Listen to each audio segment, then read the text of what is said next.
Bienvenue dans cette vidéo où je vous montre comment j'ai créé et tricoté un pull de A à Z.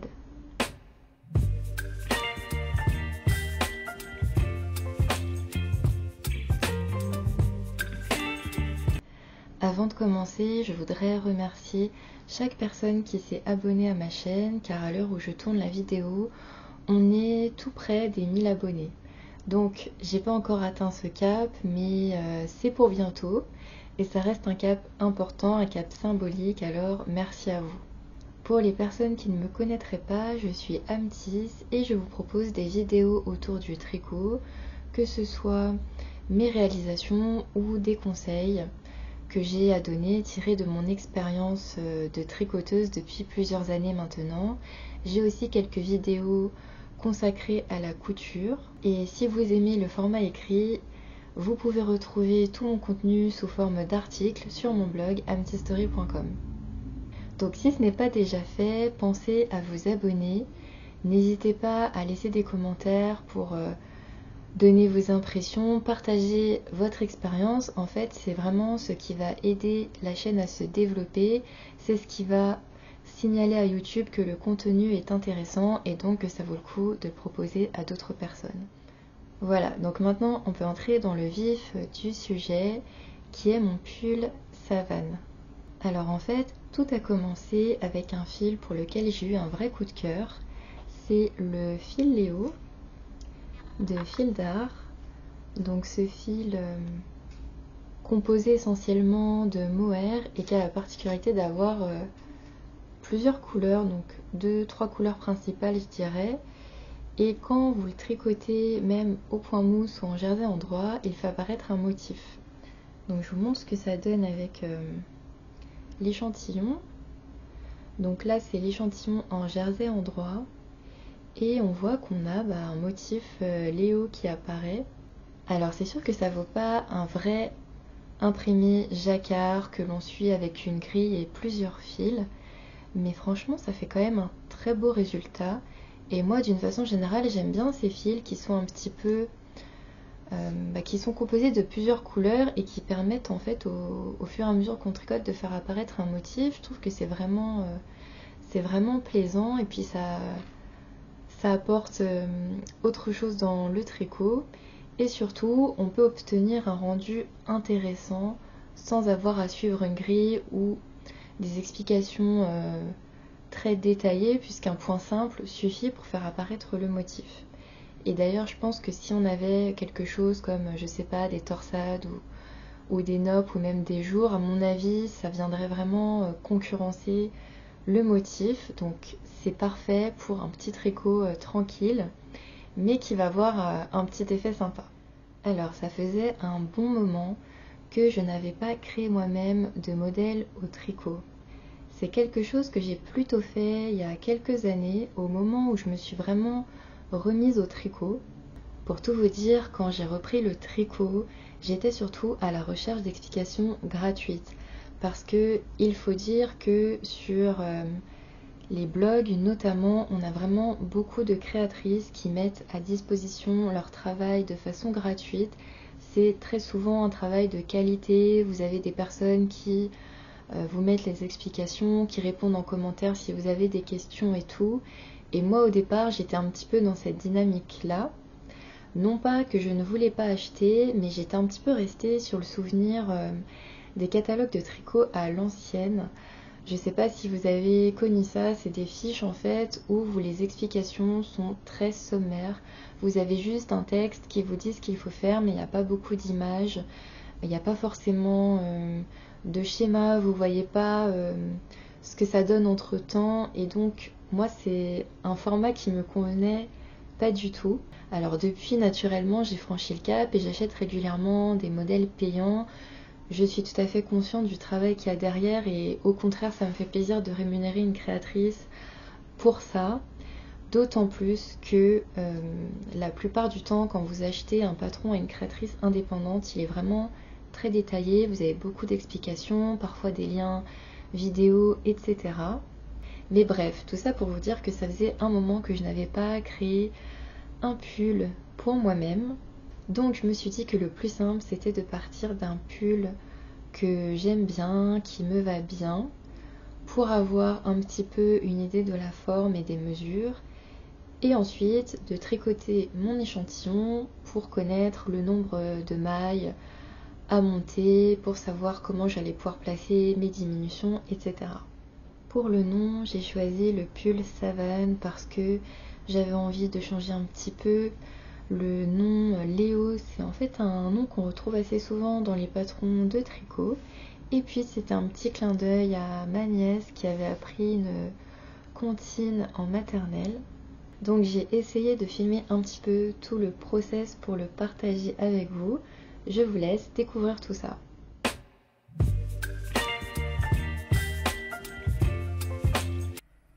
Pour ce projet de pull, tout est parti du fil Léo, donc qui est un fil sorti par Fil d'Art il y a quelques temps maintenant, mais ça fait quand même partie des fils relativement nouveaux. Je pense que ça doit faire peut-être 1 an ou maximum 2 ans. Donc c'est un fil poilu qui est moucheté et qui permet en fait d'obtenir un effet proche du jacquard. Et donc moi quand j'ai vu ce fil, j'ai eu vraiment envie de le commander tout de suite parce que à ce moment-là je ne maîtrisais pas du tout le jacquard. Donc depuis j'ai tricoté un bonnet, donc c'était pour le cadeau de Noël de ma sœur avec un motif léopard, et même si j'appréhendais le jacquard, ça s'est bien passé. Pour autant, je trouve ça vraiment intéressant d'avoir des fils qui permettent de donner un résultat un petit peu différent, quelque chose avec un motif, sans avoir besoin forcément de travailler. Et puis, je dois dire que comme beaucoup de personnes, je suis fan du motif léopard.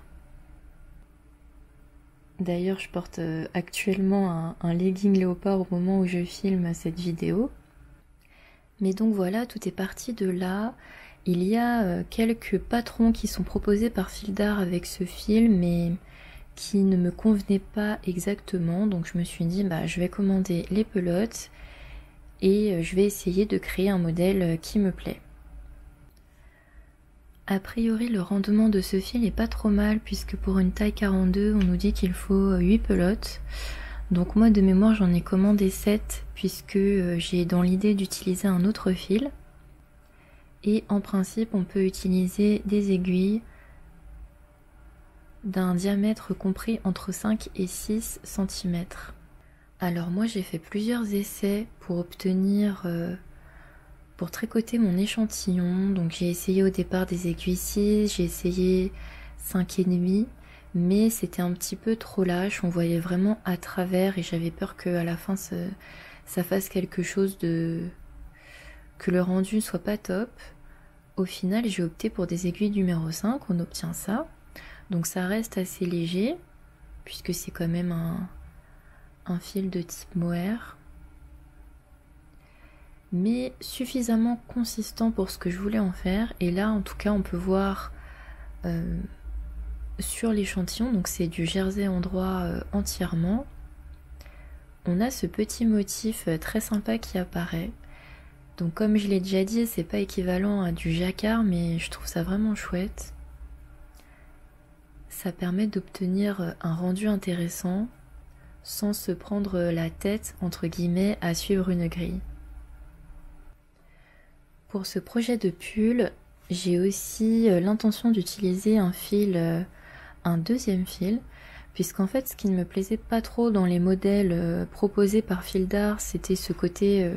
alors effectivement le motif est très intéressant, mais il y avait un côté qui était peut-être un petit peu trop uniforme à mon goût.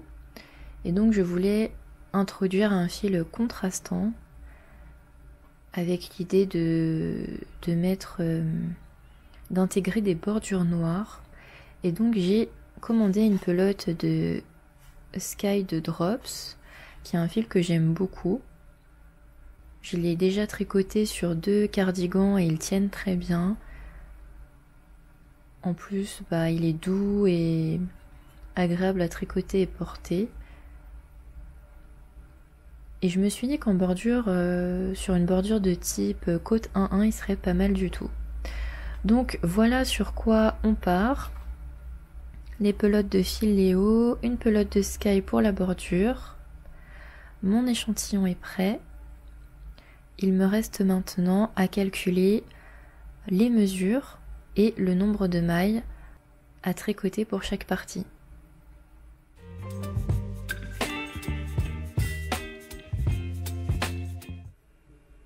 Ici, je vous montre la version dessinée de mon pull. C'est la première fois que je réalise un dessin avant de m'attaquer à un ouvrage que je crée moi-même. Et je trouvais ça intéressant parce que même quand on a une image très précise de ce qu'on veut, c'est pas évident de le mettre sur papier. Mais là, j'avais envie quand même d'avoir quelque chose d'avoir une base sur laquelle je pourrais me référer et être sûre que je partais dans la bonne direction aux différentes étapes du tricot. Ça m'a pris du coup pas mal de temps pour réaliser ce petit dessin. On voit que c'est une forme de pull relativement simple, comme je les aime, donc avec un petit peu d'amplitude mais en restant relativement ajusté, et des manches qui sont très très légèrement ballons. Je ne sais pas si vous pouvez vraiment le voir à l'écran, mais j'ai indiqué des mesures en fait un petit peu partout, donc la circonférence, la hauteur totale en incluant les manches, la hauteur d'emmanchure, l'encolure également, le bas des manches. Pour arriver à ces mesures, ce que j'ai fait, c'est que je suis partie de différents patrons qui m'allaient bien, mais surtout, j'ai pris les mesures directement sur deux pulls que j'aime beaucoup et qui me vont bien, je trouve, dont la forme se rapproche de ce que je voulais pour ce tricot. Donc j'ai tout mesuré, j'ai essayé de faire des moyennes, et ça nous donne les mesures souhaitées pour le tricot, qui normalement devraient bien m'aller. Et étant donné que j'ai tricoté mon échantillon, il ne me reste plus qu'à faire tous les petits calculs pour convertir le nombre de centimètres en nombre de mailles à monter, sachant que pour les rangs, je vais essayer de noter le nombre de rangs, mais moi c'est surtout les centimètres, la hauteur qui m'intéresse. Donc en tout cas voilà, je vais partir de mon échantillon pour calculer le nombre de mailles. Au niveau de la construction du tricot en lui-même, j'ai pas mal hésité, mais je pense que je vais partir sur un tricot en rond, parce qu'en réalité j'aime bien le tricot circulaire, et aussi parce que j'aimerais éviter un maximum de couture. Et enfin, donc c'est vrai que je l'ai pas précisé, mais mon souhait c'est de faire du jersey en droit. Et vous le savez peut-être, mais quand on tricote en rond du jersey en droit, il suffit en fait d'enchaîner les rangs à l'endroit. C'est comme le point mousse sur des aiguilles droites, c'est-à-dire qu'on passe son temps à tricoter à l'endroit. Et là, je sors d'un tricot dont je vous parlais dans la vidéo, dans une précédente vidéo, le pull Madeira 2.0, qui est un tricot vraiment très travaillé, très élaboré. Et là, j'ai bien envie de me faire un petit tricot tranquille avec que des mailles en droit, tout en obtenant un joli résultat grâce à la texture et au motif du fil Léo.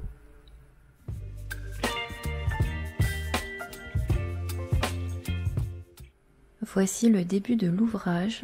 Donc j'ai monté toutes mes mailles sur des aiguilles numéro 4 avec le fil Sky, donc qui est toujours aussi agréable à tricoter.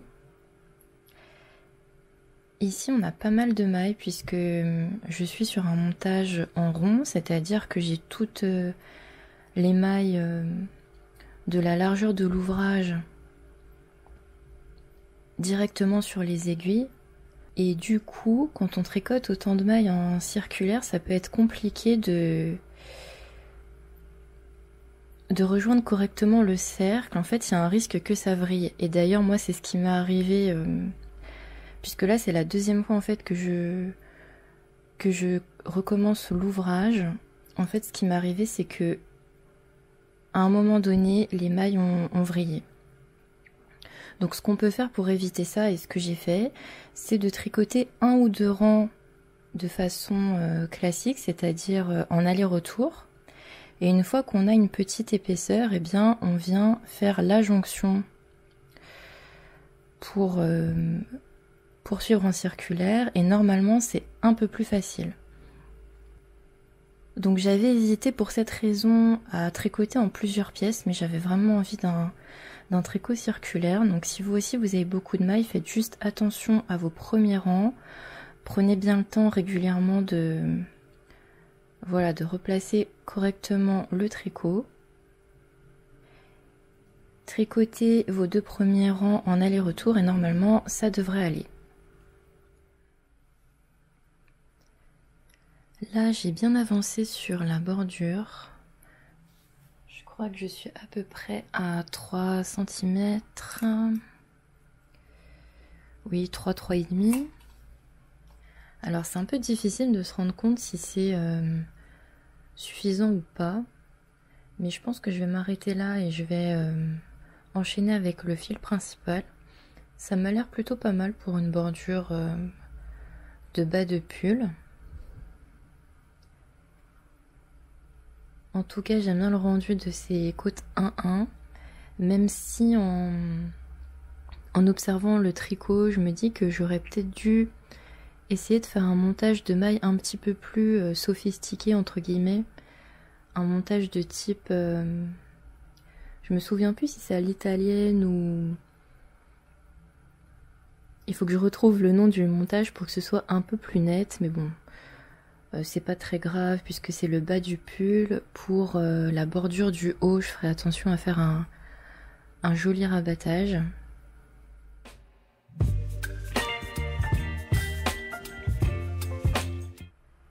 Et voilà où j'en suis après quelques dizaines de rangs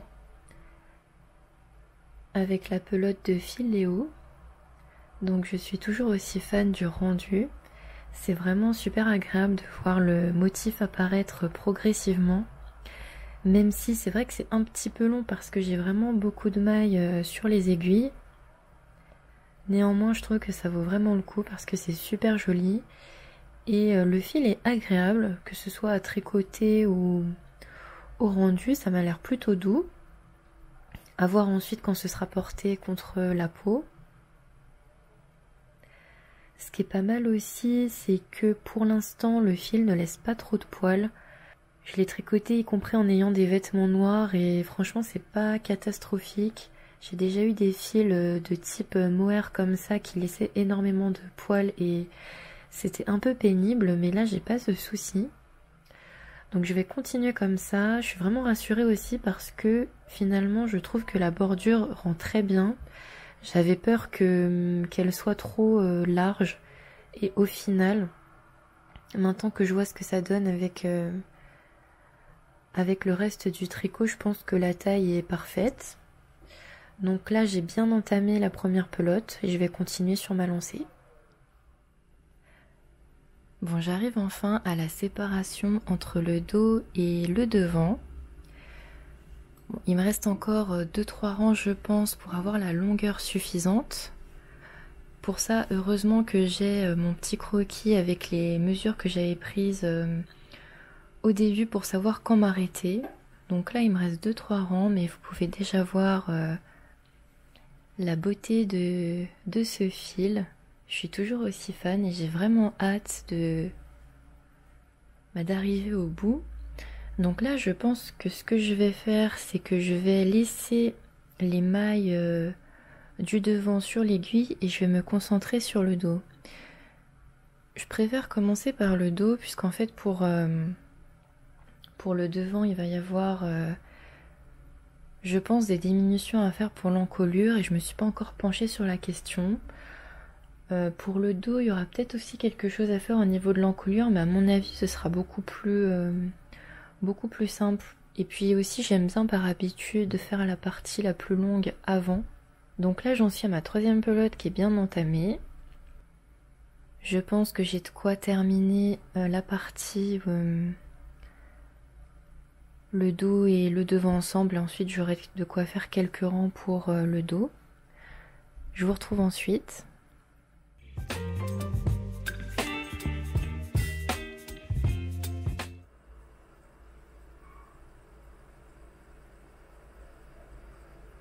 là, je pense que j'ai fini le dos. Enfin, pratiquement, j'arrive à la fin puisque... Donc là, on est à la séparation et ma hauteur d'emmanchure me paraît satisfaisante.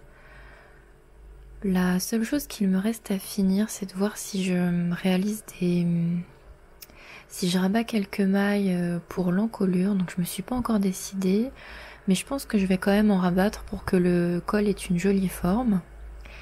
Et ensuite, je vais pouvoir passer au devant. Petite update. Donc j'ai terminé le dos. Finalement, j'ai pas fait de diminution ou rabattu de mailles. Je me suis dit que j'allais laisser le dos droit pour le derrière, en sachant que j'ai laissé mes mailles sur le câble, donc si jamais je change d'avis, ce sera toujours possible. Et j'ai enfin attaqué le devant. Là pour le coup, je vais rabattre des mailles au milieu et je vais faire des diminutions progressives pour donner une jolie forme au col. Donc ça va quand même rester assez soft parce que j'ai envie que l'encolure soit relativement proche du cou. J'ai pas envie de quelque chose de décolleté. Donc voilà où j'en suis au niveau de l'emmanchure. Je vais continuer quelques rangs en aller-retour avant de commencer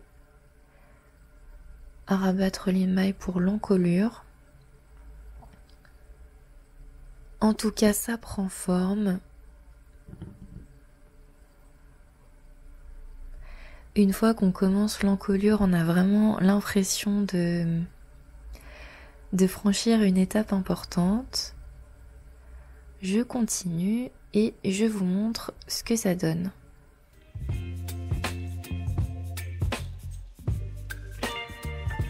Alors là, j'ai bien avancé au niveau de l'encolure.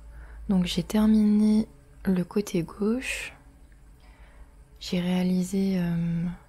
En fait, j'ai rabattu plusieurs mailles, un rang sur deux, ce qui donne ce côté ovale. J'espère que vous voyez bien. Et j'ai entamé le côté droit de l'encolure. Alors, j'ai l'impression que je me suis loupée, j'ai dû oublier une ou deux mailles, mais bon, c'est pas très grave.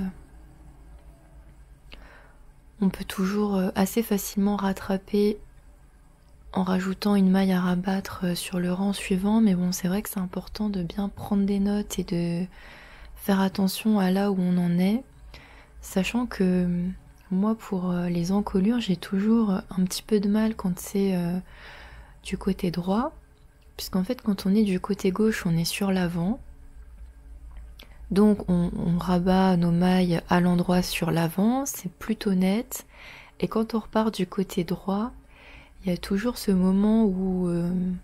moi j'hésite en fait à rabattre mes mailles à l'envers pour que ce soit un peu plus net et en même temps je trouve que c'est pas très joli. Là ce que j'ai fait c'est que j'ai réalisé des mailles en droit sur l'envers. Donc on voit un petit peu la démarcation. Mais j'espère en tout cas que une fois que je rajouterai le col, ça se verra, ça restera assez discret. J'espère que c'était clair ce petit aparté sur les mailles endroit envers à rabattre. Donc là, tout est encore sur le câble pour que je puisse rabattre, pour que je puisse faire mon rabattage à 3 aiguilles et assembler directement les épaules. Donc là, j'ai assemblé les épaules. Voilà ce que ça donne.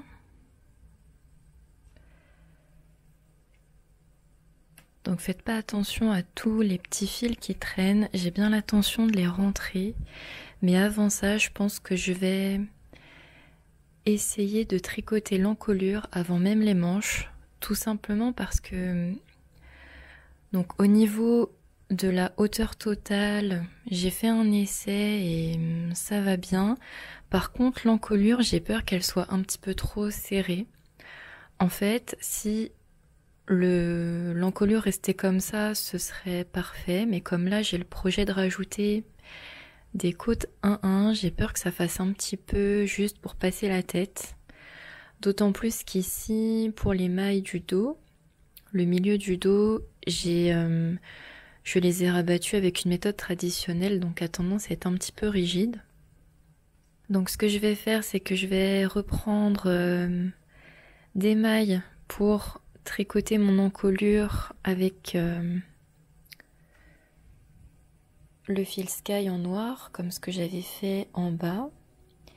Et ce sera probablement plus court que ça, puisque j'ai pas envie de me retrouver avec un col roulé. J'espère que ce sera suffisamment large, et si c'est le cas, je pourrais commencer par rentrer tous ces petits fils, il y en a énormément sur l'envers du tricot, et m'attaquer aux manches. En tout cas, là où je suis super contente, c'est sur cette jolie finition. Donc pour assembler les épaules, j'ai fait un rabattage à 3 aiguilles. Je ne l'ai pas filmé parce que ça demande quand même un petit peu de dextérité, donc c'est pas évident de faire cette opération et de tricoter en même temps, et de filmer en même temps, pardon. Mais en fait, le rabattage à 3 aiguilles, ça consiste à avoir une aiguille pour chaque partie à assembler. On les met endroit contre endroit, et avec une 3e aiguille, on vient réaliser une maille endroit. On tricote une maille endroit en partant des mailles qui sont sur chaque aiguille. Donc je sais pas si c'est très clair, mais en tout cas sachez que une fois qu'on le fait, enfin qu'on prépare le travail et qu'on se lance dedans, honnêtement, c'est vraiment pas compliqué du tout. Ça demande quand même un petit peu d'attention, surtout avec un fil comme ça qui est très fin. On peut avoir tendance à le perdre ou à mélanger les brins avec des petits fils qui ressortent, mais bon, en tout cas ça vaut vraiment le coup. Ça fait longtemps que j'ai pas fait de couture classique, puisque moi en général j'avais l'habitude de faire des coutures invisibles à l'aiguille, et là récemment j'ai découvert cette technique là que j'adore. La finition est vraiment nickel. Sur l'envers ça donne ça. Donc j'ai toujours tous mes petits fils, mais je vais bientôt les rentrer. Donc voilà ce que ça donne sur l'envers. C'est pas trop gros non plus. Et sur l'endroit, c'est impeccable. Alors après avoir relevé les mailles plusieurs fois, puisqu'en fait il y avait des petites... il y avait certains endroits où ça me plaisait pas trop, donc j'ai dû recommencer plusieurs fois, j'ai recompté, etc. Là j'ai tricoté quelques rangs et je pense que je vais m'arrêter là. Je trouve que c'est pas mal du tout. Malgré la canicule, j'ai trouvé le courage d'essayer le pull, et déjà j'arrive à passer la tête et le rendu me plaît bien. Donc je pense que maintenant il est temps de passer au rabattage tubulaire à l'aiguille. Alors je vais voir si je commence ça tout de suite parce qu'il commence à faire un petit peu nuit, mais en même temps c'est la seule période de la journée où je peux tricoter étant donné qu'il fait super chaud. Et voilà mon encolure terminée avec cette jolie finition grâce au rabattage tubulaire à l'aiguille. Donc quand je regarde le pull avec un petit peu de recul, c'est vrai que j'aurais bien aimé une encolure un peu plus épaisse. Mais bon, je trouve que ça donne un petit style. Et puis de toute façon, à mon avis, si j'avais fait plus large, ça aurait été un petit peu serré pour ensuite passer le pull. Donc tant pis, on va laisser ça comme ça. Bon, faites pas attention à tous ces petits fils, hein. J'étais censée les rentrer, mais c'est quelque chose que je garde toujours pour la fin.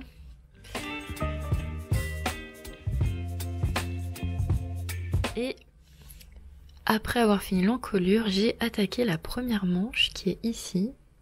C'est marrant parce que quand on filme, on a l'impression que ça avance un peu plus que la réalité. Donc là, j'ai fait quelques rangs, et pour obtenir une jolie forme de manche, j'ai positionné des diminutions à peu près tous les 4 rangs. Donc j'espère que ça donnera le résultat que j'imagine.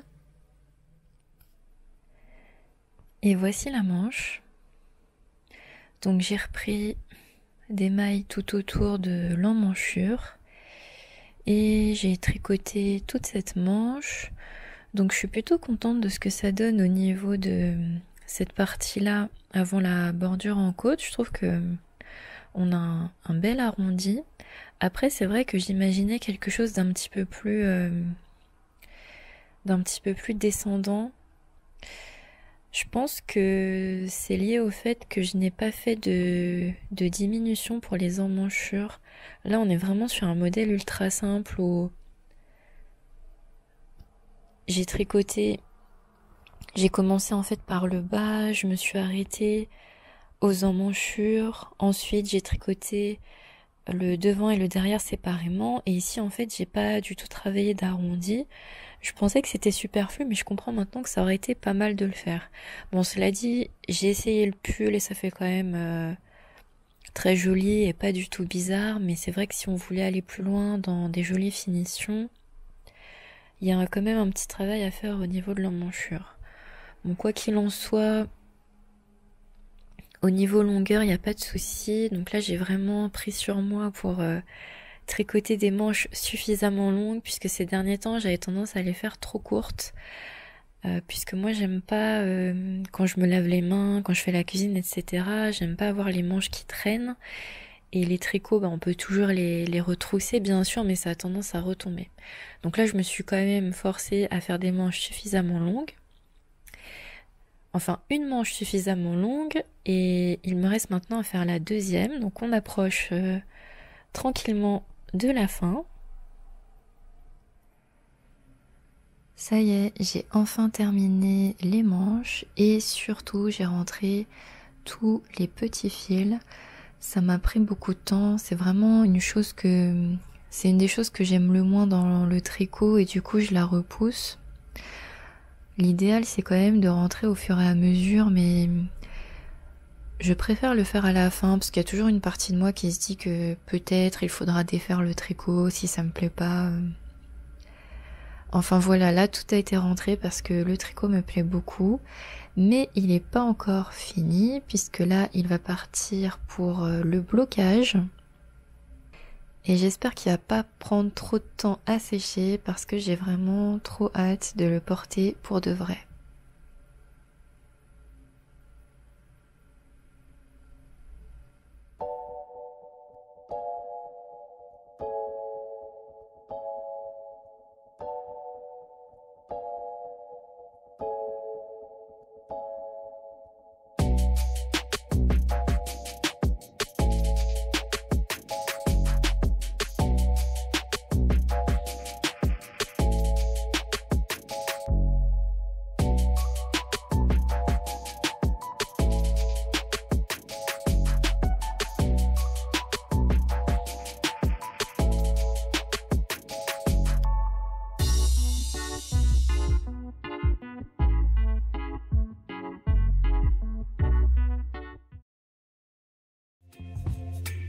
Baby, you give me ice and fire.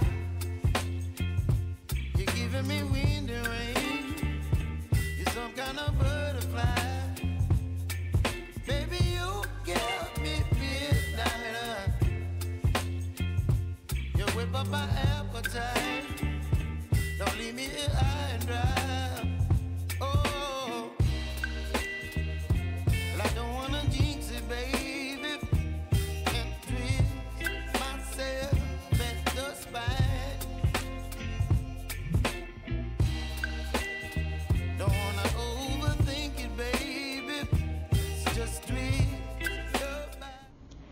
Et voilà la saga du pull savane.